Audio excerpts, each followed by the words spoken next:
Hello guys, Rosie Posy Poo here, and I have a new microphone! Yay!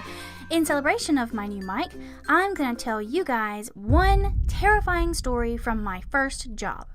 Alright, for context, I took a break from nursing school when I was 19 years old, and I got a job. Yes, I started college when I was 16 or 17, can't really remember. Now, the place where I got a job, we're gonna call it Home Denope. Yeah, that sounds... Let's just go with it. I actually really liked working at Home Denope. The company was very nice, and don't even get me started on how cool my bosses were. I'm not even exaggerating right now when I tell you I loved hanging out with these two ladies. So we three worked in large kitchen appliances and lawn and garden, and we, mostly them, were excellent at what we did. We were like retail ninjas. Now, please understand me. I like customers because I'm actually a very social person and I just like people, and customers are people. But, as any retail person will tell you, there are always crazies. For the most part, you know who they are, and when you see them pull into the parking lot, you immediately batten down the hatches because you know it's gonna be a wild ride. My terrifying story all started when a freaking monster-sized man walks in the front door. Now, I'm not talking about a particularly tall man. I'm not even talking about a particularly muscular man. I'm talking about a man so freaking overweight that he almost didn't fit through the front door. From now on, we're going to call this man Fat Angry Butthead, or Fab for short. Soon as the Fab waddled in, he selects me to wait on him by motioning, "Come here," to me with his fingers, much like you would a disobedient dog. I already don't like this person, but I slap on my most professional fake smile and went to the lawn and garden area of my department where he was. "Can I help you, sir?" I asked. He crossed his arms angrily. "Oh no, I just walked in and called you over here because I wanted to waste my valuable time." I was slightly taken aback by his rude comment, but I figured I had brought this on myself. I was young, and I didn't really know how to customer service yet. I figured I had made a mistake by asking questions instead of offering service. So I rephrased the question and asked him how I could help him. The Fab glares into my soul. "Now you're wasting twice as much time re-asking the same question. I mean, you're obviously a little soft in the head, but it only takes a little effort to think before you speak. What about just getting me what I want instead of yammering on and wasting both of our time?" Wow, I was at a loss for words. But I wasn't about to let this total deuce canoe get the better of me. "What you want is exactly what I'm trying to find out, sir. Just tell me what it is, and I'll get it for you." "I want this pressure washer," he commanded, pointing down to the pressure washer display. "All right then," I said, almost cheery, thinking this horrible transaction was almost over. But, no, I was so very wrong. I only take a few steps away before he yells, "Hey, where are you going?" Confused, I turned around and told him I was getting his pressure washer from the storage room in the back. "What, are you blind? It's right here," he said, jabbing a disgusting sausage finger down toward the pressure washer display. "Oh, I see. That's the display model, sir. We're not allowed to sell those." Okay, time out. Side note here, I know that sometimes it aggravates people when stores are out of a product and they won't sell the floor model. But two things here. First thing, we weren't out. We had an entire back room full of the kind of pressure washer this guy wanted. And two, our store actually had a very good reason for not selling display items. You see, there was a prolific thief who would frequent our store. As hard as we tried, we never could figure out who it was. And it was so weird because they only stole display items. and anything connected to the display item. Any display item that wasn't literally bolted down was as good as gone. This particular display had fallen victim to old Sticky Fingers the week before, and they basically stripped the machine of everything that could be taken or unscrewed easily. Okay, time in. The Fab lets out an exasperated huff and looks over to my manager, who is now standing nearby, wondering what this is all about. Your employee. She's a little ditzy, isn't she? He grumbled to my manager while maintaining eye contact with me. My poor manager was so shocked by the Fab's utter rudeness, she didn't even know what to say. So she just stutters, she's young. We love her. Is there anything I can help you with, sir? The Fab says, Nah, I think she'll get it through her head eventually. At this exact moment, a flood of new customers came in, and just before she left to go help them, my utterly flabbergasted manager flings me this look of just pity. I meet her with a determined and totally fake smile. I've got it, thank you, I assured her. This was between me and Fat, Angry Butthead. Now alone once again, he says, You mean to tell me that if I give you cash money, you wouldn't sell this to me? Finally finding my voice, I quickly responded, We just don't sell display items. Furthermore, this display is missing parts, so you probably wouldn't want it anyway. The giant fat mountain screams, I know what I want. The problem is you can't keep it in that tiny little head of yours. You clearly don't understand your job. Your job is to make money for the owner of the store, which I will gladly pay if you'll box this up. I've wasted enough time with you. The utter loudness of his comment drew the attention of a couple, and they decided they would hang around just to see what happened. This, for whatever reason, made me feel more safe around this clearly unstable man. So, with my rebuttal, I brought out the sass. The owner told me not to sell display items, so I'm afraid I can't help you, sir. Now worked into a fury. The Fab takes a few steps closer to me so that he's literally only a few inches away from my person. He glares down into my face and screams, Then talk to the owner and sell me this one. I met his angry glare with a smile, which served to only infuriate him further. Now! He bellowed. I stood there staring at him a few more seconds, just despite him, then walked away to find the owner. Okay, so any normal 19-year-old girl at this point would probably be freaking out by now, but I knew that that is exactly what he wanted. He didn't want to buy anything. He came in for the sole purpose of messing with me, even though I didn't know who he was, and I'd never met him before in my entire life, and I don't know why he would want to do this, but that's obviously what he was doing, and I did not intend to indulge him. Luckily, the owner was in. He was very busy, so I didn't tell him the whole story. I only told him what the Fab wanted. He told me to just give the man what he wanted, but to make sure he understood that there were parts missing from the machine. I agreed and returned to the store. As soon as I emerge from the office door, the man yells at me from across the store. Think you could walk a little faster? I don't have all day.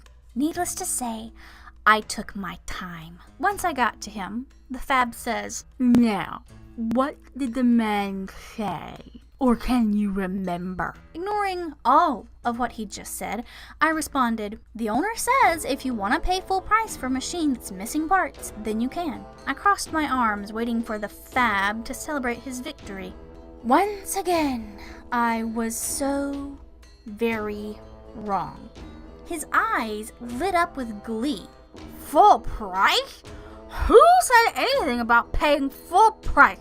It's missing parts. I'll get a reduction for that. Now press your little girl butt back into the owner's office and tell him what I said.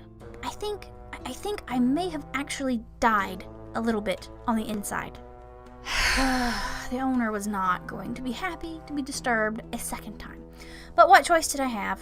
I glared at him with every little bit of hatred that I could muster in my 19-year-old body. Then I took my time going back to the owner's office. Upon telling the owner what the man said, he gave me a "what the crud" look and said, "Tell him if he'll get out of my store, he can have 10% off." I nodded and once again hopped back into the ring. I informed Fab of what the manager said. Suddenly, the big ugly bum went irate. He began flailing his arms around wildly, which would be alarming anyway, except he was standing so close to me because apparently he's never heard of personal space, that when he did this, his arms are flying around and over my head as if he's gonna box my ears. It was at this point that I actually started fearing for my safety. I mean, if this man lost balance and fell on me, it would mean certain death. Ridiculous! He yelled. That's illegal, immoral. You can't sell a man something that's incomplete for that price. I'm staying right here until I get the missing parts and 30% off for my trouble. And I better get both of them too, or else I'll complain to corporate, and it'll be all your fault, little Mickey. Now you go tell your owner that. Finally, concerned for my safety or not, I lost my cool, and I raised my voice a little bit. "We don't have the missing parts. They're gone. That's the whole point." The mound of fat retorts, "You're lying. I know you're lying, because they're right here." With that, he finally vacates my personal space and snatches a box of pressure washer accessories off of a nearby shelf and holds them up victoriously. This was literally the stupidest assumption any human being could possibly make. I sighed deeply. "Sir, that's not parts, that's accessories, and they're not even made for that machine." Disturbingly unexpectedly, the man went very calm, and he strode back to the pressure washer display. He dropped the accessories onto the display, and he casually informs me, "I don't expect a female, especially you, to understand anything about power tools, but you could at least know what you have on your shelves. Incompetent!" He motions to the display, now including the accessories, and says, "This is what I want. Got that?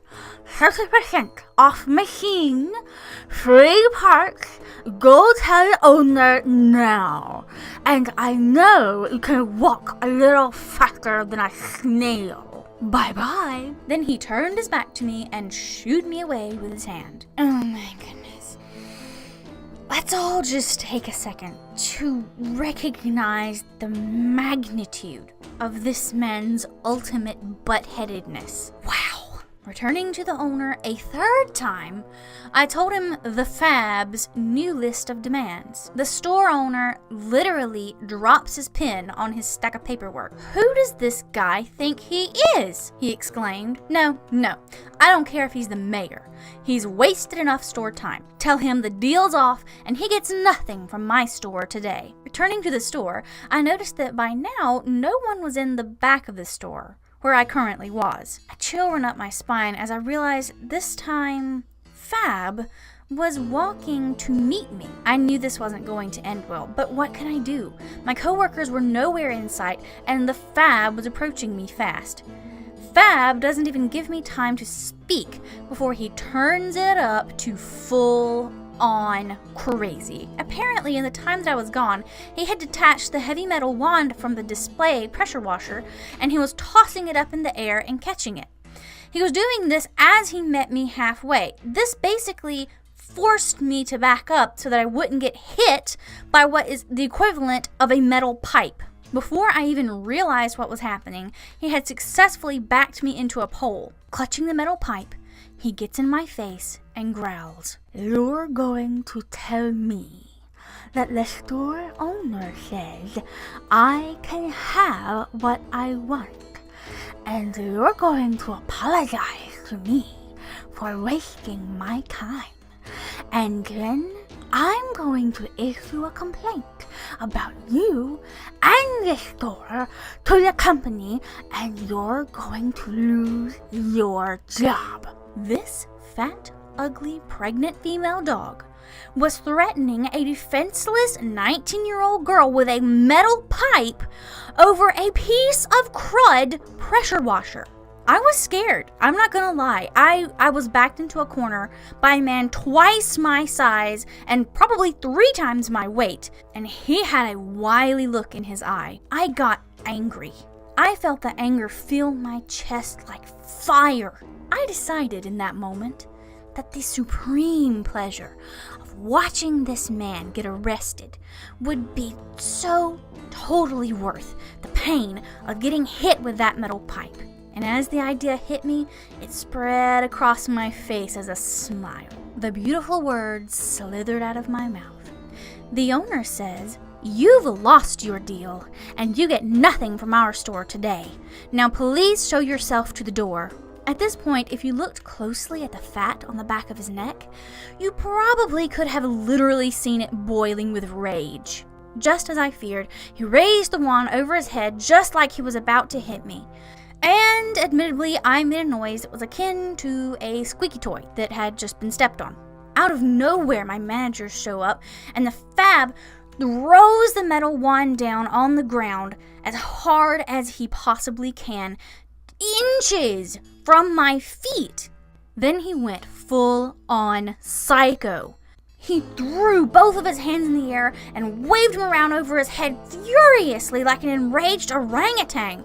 He was yelling and screaming unintelligible things, which ultimately sounded like the Tasmanian devil language, whatever that is, while maintaining eye contact with me. Then, like something out of The Exorcist, he runs full speed backwards to the front of the store, still keeping eye contact with me. One bad backside manager chased the man straight out of the store, yelling and screaming at him. The other manager ran to me. "Did he hit you? Are you okay? Do we need to call the police?" she asked me, while I hear the other manager who chased the man out yell, "And don't come back!" Ultimately, I talked him out of calling the cops because he didn't actually hit me. He did threaten me, but he didn't actually hit me, and I was 19, and I just didn't want to have to deal with filing a police report and finding a lawyer or whatever I would have to do to file charges against the man. So ultimately, the worst thing that happened to the man because of what he did that day was he got put on the do not serve list at the certain Home Depot that I worked at. Well, that is the end of my story. I'd love to know what you think of it in the comments below. If you'd like to hear more stories, whether they be scary stories or funny stories, please let me know in the comments below, and I'll do my best to respond. Y'all come back now, you hear?